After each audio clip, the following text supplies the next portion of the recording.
Okay, so for people who went skydiving, yeah, please tell me how it is, but yeah, I'm not going no more. I'm good. I'm good. Cause that is terrifying. Saturday could have not gotten here sooner. I'm glad to have you here. I'm pretty sure you know what time it is. I hope you have your snacks. I hope you're ready. And per usual, let's get scared together. Today we have people who recorded their last moments by chilling scares.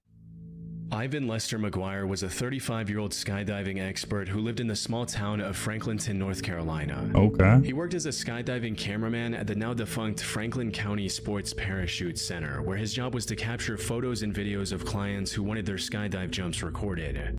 Real quick, did y'all ever go skydiving, or have y'all ever gone skydiving? I kind of want to try it, but for people who have, how is it? Yeah, let me know down in the comment. He'd It looks been doing fun. this every day for years, and April 2nd, 1988 was no different. It looks really fun. What began as just another routine workday would end in a sudden, irreversible tragedy. Oh The day no. began smoothly, with Ivan successfully completing 2 dives by late afternoon. But it was an unusually busy Saturday, and before the sun could set, he was called in for a 3rd jump. Oh He was already no. exhausted by this point, but didn't want fatigue to get in the way of his job, so he agreed to the dive. The plane took off from the runway located right next to the sports center, and within just 15 minutes, it was soaring 10,500 feet in the air. After reaching this desired altitude, Ivan jumped first, making sure to keep his helmet-mounted camera pointed towards the client and their accompanying skydiving instructor. What Okay. you're looking at right now is a part of the footage that he captured. A few seconds after the jump, the other instructor opened his parachute, which was Ivan's cue to open his own. But when he reached for his ripcord, it wasn't there. Panic set in as he frantically disregarded getting a good shot and searched his body for the ripcord, hoping it was just stuck somewhere. And that's when he made the horrifying discovery. He wasn't wearing a parachute at all. Oh And since the my. other instructor had already opened his parachute, he couldn't help Ivan in any way either. No After realizing way. his situation, the only words that came out of Ivan's mouth were, "Oh my God, no." The footage then became blurry as Ivan sped up to 150 miles per hour, or over 240 kilometers per hour. He crash landed in a wooded area near the runway and likely passed away the instant he hit the ground. When rescue workers found his body, his camera equipment and the VHS tape he was recording on were broken into multiple pieces. Fortunately, investigators were able to splice together enough working sections to get a good picture of what happened before he jumped. They were able to rule out both foul play and the possibility that Ivan had intentionally chosen not to wear a parachute. But if that's the Wow. case, how could a seasoned expert with over 800 successful skydives under his belt simply forget to put on his parachute? Unfortunately, none He of the was evidence the fatigued. investigators were able to gather answered this question. But given his circumstances, a few popular theories have emerged that offer possible explanations for what might have gone wrong. The first of which is that this incident was the result of nothing more than ill-fated complacency. As I mentioned earlier, Ivan had already completed 2 jumps that day and Yep. was exhausted before Yep. getting on the plane That's for what the I'm 3rd thinking. time. Maybe he assumed he was completely geared up, when in reality he was missing the most crucial piece of equipment. However, if he Wow. wasn't wearing anything on his shoulders, someone around him would have almost certainly noticed before the jump. Which brings us to the second and more likely possibility. Oh, The God. incident happened because of his camera equipment. You see, unlike today where a tiny action cam is all it takes to film a skydive, back in the 1980s, recording that footage Oh, required bulky right. camera gear that had to be worn in a backpack. Right, There was a right. chance Ivan and the others around him mistook this camera bag for the parachute Oh, and didn't my. realize the truth until it was too late. That said, while Ivan wasn't fortunate enough to survive, the footage of his accident stands as a sobering reminder for skydivers to always double, even triple check their gear. Okay, so for people who went skydiving, yeah, please tell me how it is, but yeah, I'm not going no more. I'm good. I'm good. Cause that is terrifying. On the 15th of January 2023, Truly Yeti rest in Airlines peace, Flight but that is 691 sad. took off from Kathmandu's Triphuvan International Airport at around 10:30 a.m. It was a domestic flight headed for the Pokhara International Airport, located roughly 124 miles or 200 kilometers west of the takeoff location. Okay. Things started off just as everyone hoped, with the plane taking off, climbing, cruising, and even descending without any issues. And as it was about to land at the Pokhara Airport, one of the passengers started live streaming on Facebook from within the cabin. This passenger was a 25-year-old Indian man named Sanu Jaiswal. He was an adventurous young man who loved nothing more than exploring new places with his friends and experiencing their beauty firsthand. This time he had traveled to Nepal as a tourist with 3 of his close friends, and after enjoying Kathmandu to its fullest, the 4 of them were headed to Pokhara to experience paragliding. Oh, He here was we excited go. for the upcoming adventure and wanted to share this moment with his Oh, here we go. I think I just need to like stay out the sky because I'm already afraid of heights. Like, I can't even do roller coasters anymore. I don't even know why I suggested myself of doing skydiving. I think I'm just gonna stay on ground. I think I'm good. entire social circle, which is why he started streaming. What none of his viewers knew, however, was that this was going to be the last time they would see Sanu alive. Because just a minute after he started streaming, the situation took a terrifying turn as the camera became disoriented and the laughter turned to screaming. Oh.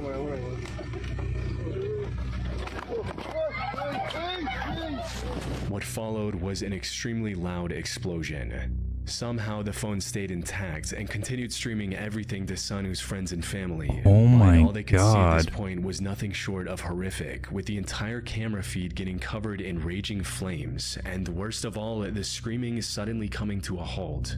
Something had gone horribly wrong, and it wasn't long before people found out exactly what. Flight 691 had somehow crashed into the riverbank a few hundred meters away from the airport. The crash also caused the remaining fuel to ignite, so by the time the rescue workers arrived on the scene, there was nothing left. The crash and the Wow. resulting fire had taken the lives of the 4 crew members and the 68 passengers. Sanu was among these casualties, as he unknowingly recorded his own final moments, with no idea of the tragedy that was about to unfold. The only silver lining in this accident was that the plane barely missed the populated area right next to the river, which would have likely doubled, if not tripled, the losses. As for how things went so horribly wrong when the rest of the flight had been relatively smooth, a months-long investigation concluded that it was mostly due to human error. You see, the flight was originally supposed to land on runway 30, but for some Right. unknown reason, the pilot requested to land on the indirect runway 12.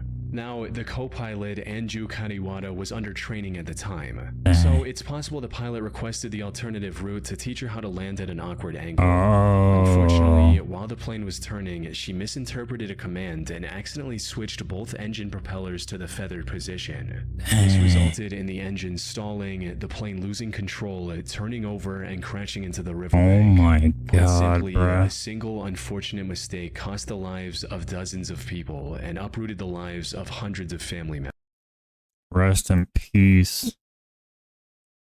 Dang. members. On June 16, 2013, 29-year-old Yevgeny Titov noticed a demolition happening near his work in Lipetsk, Russia. He was on his Okay. lunch break and had plenty of time to admire the work being done. So he took out his phone and started recording the demolition. Okay. Unfortunately, watching this demolition was about to become the worst decision of his life.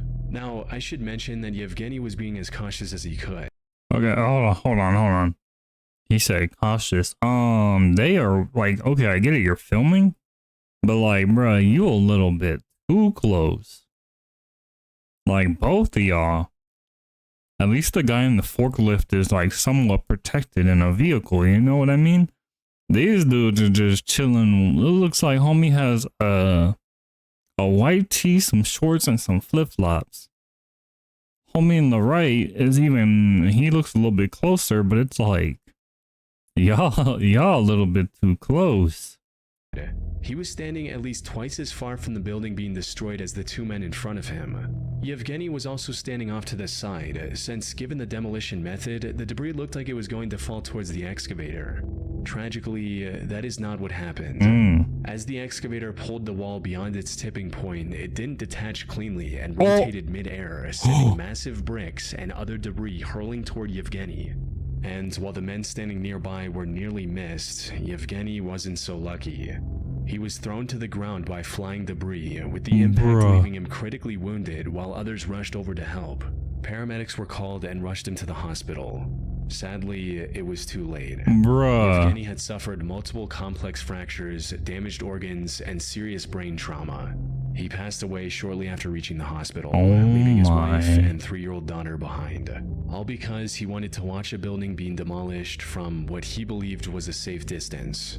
The company in charge of the demolition was charged with criminal negligence for failing to establish an effective perimeter around the worksite, with the video Yevgeny captured serving as a crucial piece of evidence. Wow. However, no legal penalty could rewind time or erase the damage that had already been done. I don't even know what to say. 23-year-old Helen Wendy Niabuto I don't moved even from know what Kenya to say. Canada on a 10-year study visa when she was just 20 years old. By 2022, she was close to completing her education while also working as a nurse and a personal support worker in the Toronto area.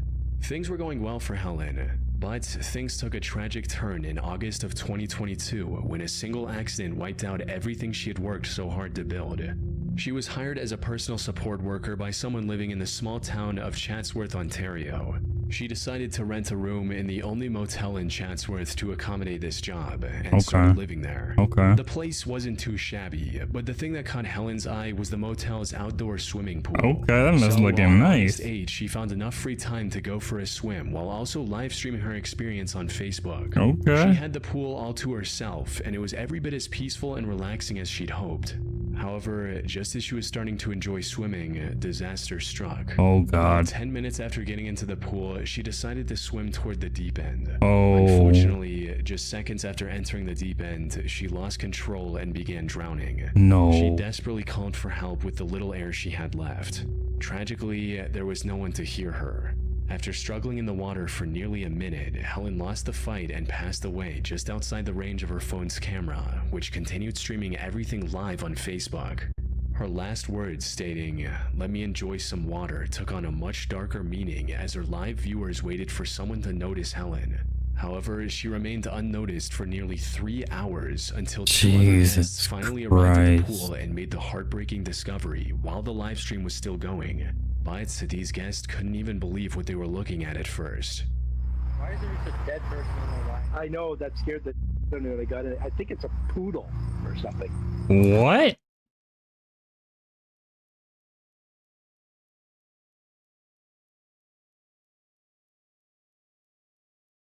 No words. Literally no words. Like, okay, it's one thing to be confused, but no words. No words. That looks so realistic. I know. I got it.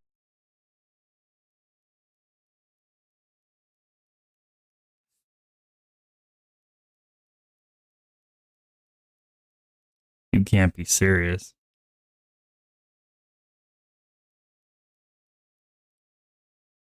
Like, I get it. I get it. It's not their fault. They are very confused, but wow.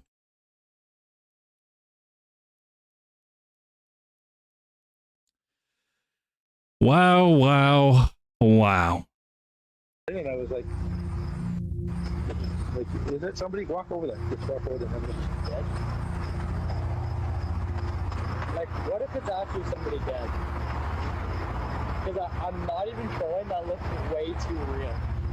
They eventually realized the truth and immediately contacted the motel management. By the time someone checked on Helen, she was long gone. The live stream helped prove that this was nothing more than a terrible accident, though that did little to soften the blow for her family. As her father stated, "I watched the video, I cried, it's terrible." What made the tragedy even more devastating was that Helen was the sole breadwinner for her family. Without her, they couldn't even afford to bring her body home to Kenya. Wow. Fortunately, when the story made headlines, the internet came together and raised over 66,000 Canadian dollars to cover her funeral expenses and help her family in their time of need. Dang. A somewhat bright ending amongst an absolutely tragic situation.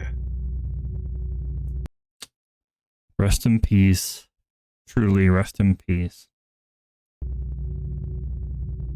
Armin Schmieder was a 28-year-old Italian man with a love for extreme sports. He originally started with skydiving. Here we and go performed again.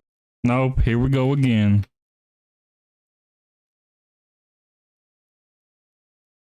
Skydiving again?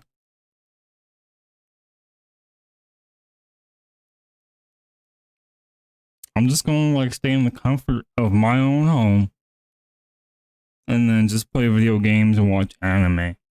Cause I don't know. I think I'm done swimming. I think I'm not riding in no planes. I'm not going skydiving ever. I'll do all that in video games. Countless jumps across Europe.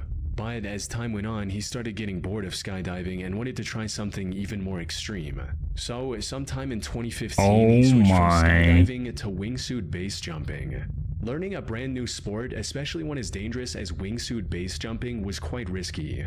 But Armin managed to pull through and became quite proficient at it in just 1 year. What he didn't know, however, was that his luck was about to run out. On the 26th of August 2016, Armin climbed to the summit of Mount Kangersteg in the Swiss Alps. On this day, he wanted to livestream his adventure, which started with him putting on the equipment and getting ready for the jump. But since he didn't have any streaming-capable action camera or a secure mount for his phone, he came up with an alternative solution, where once he was fully geared up, he told his viewers, "Today you fly with me," and put the phone in his... You're lying, bro.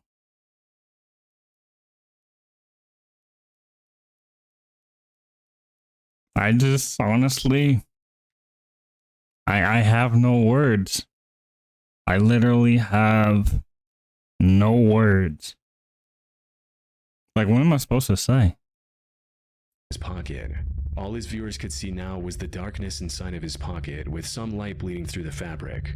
But the audio was still clear enough to understand what was going on, like Armin counting down and making the jump. 2, 1.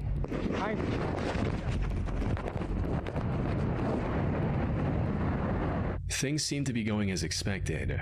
However, about 20 seconds after he made the jump, his phone captured the sounds of Armin screaming, crashing into the mountainside, and rapidly rolling down the steep terrain.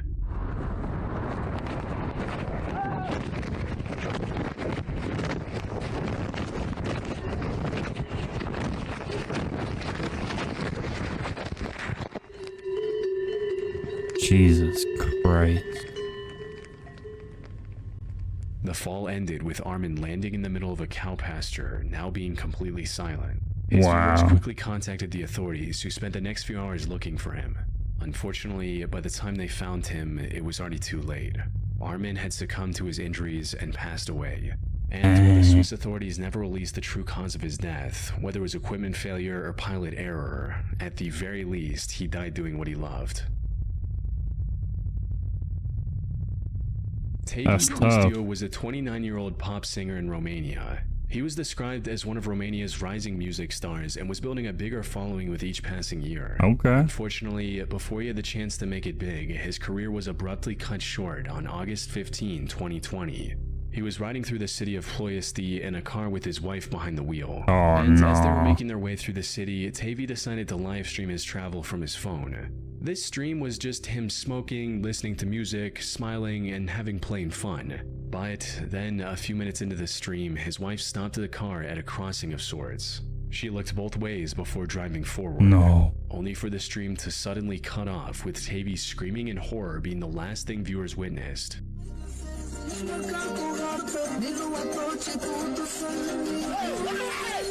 As it turned out, the two were crossing a railway line. And while his wife did look both ways, she somehow missed the train barreling towards them. By the time they noticed, it was already too late. Their car was wrecked completely, resulting in Tevye tragically losing his life. What's crazy is that just a month before this crash, Tevye made a Facebook post stating, "One day, the wrong train will take you to the right destination." His wife miraculously survived, but sustained several critical injuries. She was rushed to the hospital and put on life support, though I wasn't able to find any reports on what happened to her after that. The now tragic final memory Tevye left to his fans was him simply having fun and dancing to music. So next Saturday, we gonna be doing some ghost videos, alright?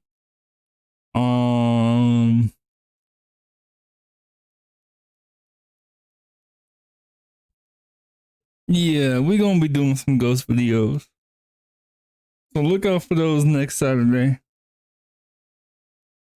That is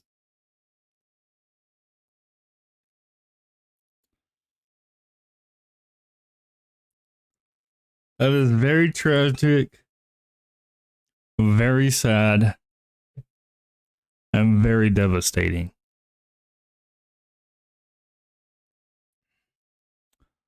Rest in peace to all. Wow. All right, let's turn to something a little bit more lighthearted with another Backrooms video. Here we have Backrooms Report.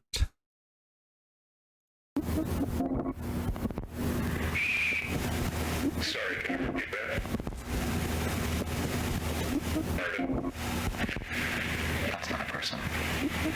What is it? That is not a fucking person! What? Contact me. What do you see? What's going on? Oh. This is the recording of a homie from last week when he was running away from the monster in the back rooms.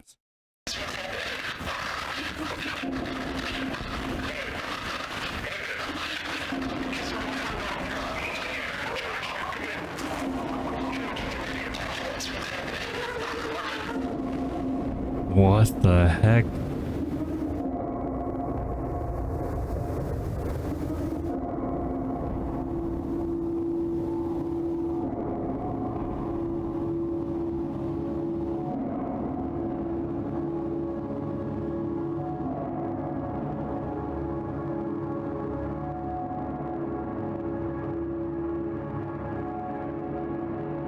What is going on here?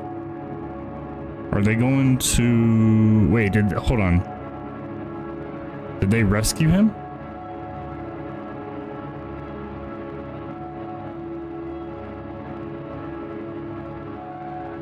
Who the heck is this guy?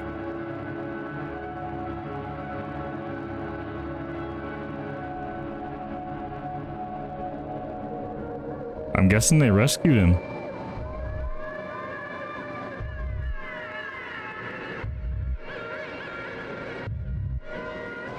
Oh no.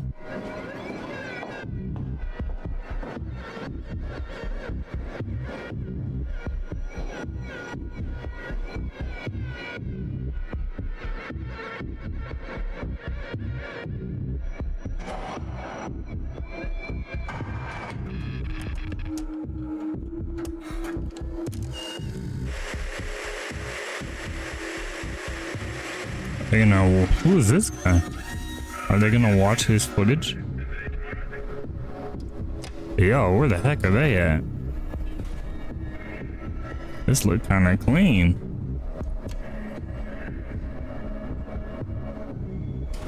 What kind of Stranger Things episode is this?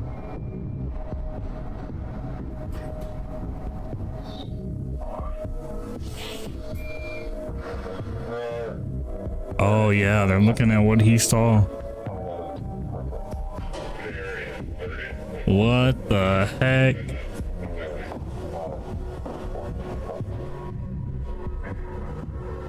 Yeah, so they rescued him for sure.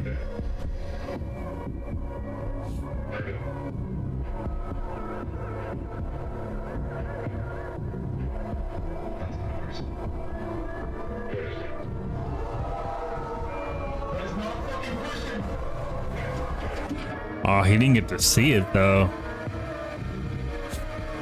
Or did he?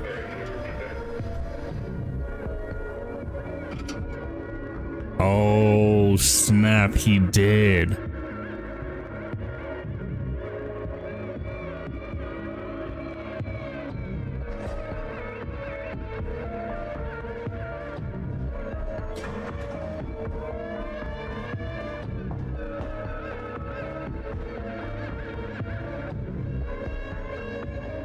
I'm not gonna lie, this mess look mad clean.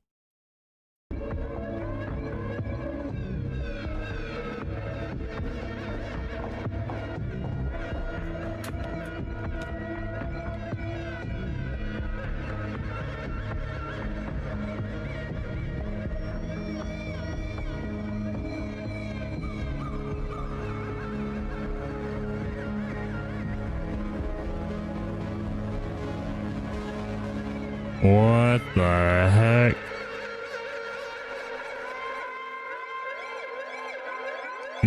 This music though.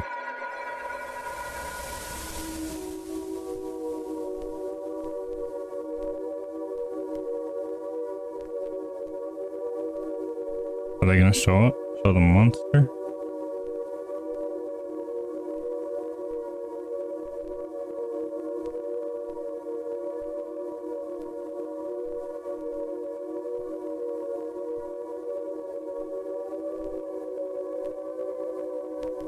What the heck is that?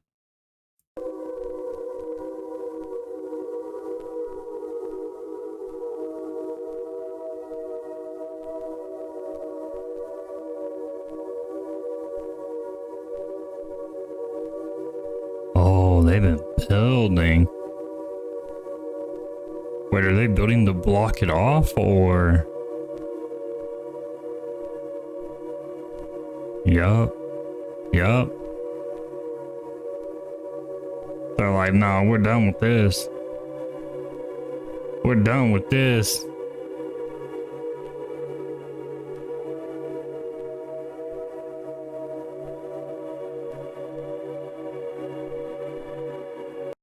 They saw everything that they needed to see and now they're done.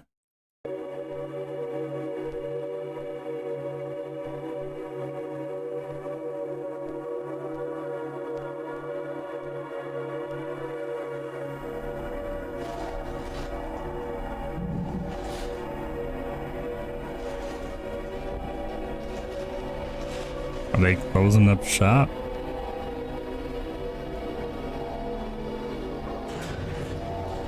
Yup, they are done.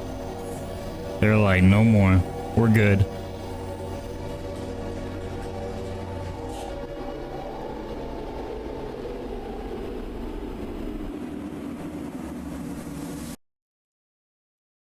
But I'm pretty sure, I'm pretty positive they're gonna get curious again, because there's many more episodes of the back rooms. Plus, I mean, you know, there's video games and yeah, no, they're gonna get very curious.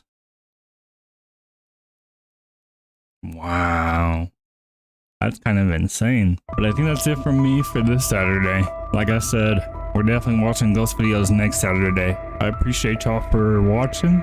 Give it a like if you enjoyed. Subscribe if you want to see more. And until next time, much love, much respect, and peace. Stay spooky, my friends.